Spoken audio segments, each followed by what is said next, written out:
नरसिंहपति नरसिंह भगवान अवतार धारण करके हिरण्याकश्यप का वध करते हैं और भक्तों को सुख देते हैं। गौ में कामत झैन नदी जल से पूर्ण पृथ्वी बर्तनों से शोभे। त्रेता की प्रणाम 12,96,000।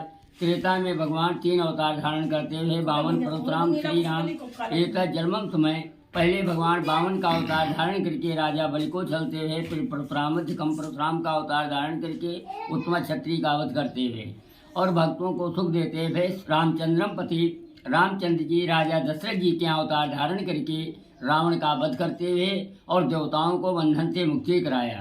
ये इसमें बहुत से सूर्यवंशी राजा होते हुए मनु, धर्मराज, व्याकुल, हरिचंद, रोहेश्वर, राजा सगर। राजा जो सगर थे उनके 60,000 पुत्र थे।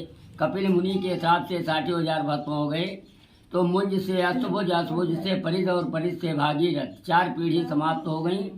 तब जब भागीरथ हुए तो अपने पुत्र दिलीप को राज देकर वन में तपस्या करने चले गए। तपस्या करते करते ब्रह्मा जी प्रकट हो गए। कहा, राजन क्या चाहते हो? कहा, हम गंगा जी को पृथ्वी पर लाना चाहते हैं।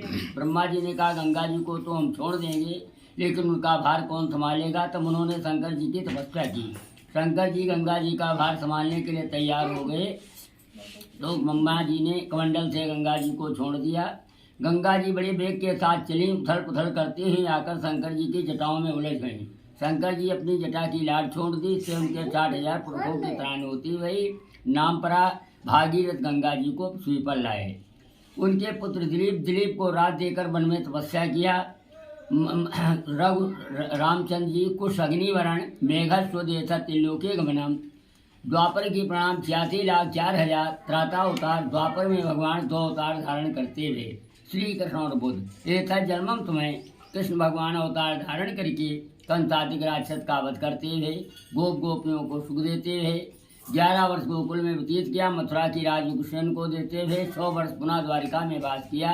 इसके पश्चात बुद्ध ही अवतार धारण करते हुए इसमें बहुत से चंद्रवंशी राजा होते हुए चित्र विचित्र, उपबंधन, अभिमन्यु, जलमेध, बृखराज, यूनेश्वर एतत् त्रिलोके गमनम राज करके इन 2 को गमन किया। गौएं 2 टाइम दूध देने लगी। नदी मध्य जल पृथ्वी रत्नों से शोभित। कलयुग की प्रणाम 4,32,000 वर्ष। संभल देशी विष्णु शर्मा।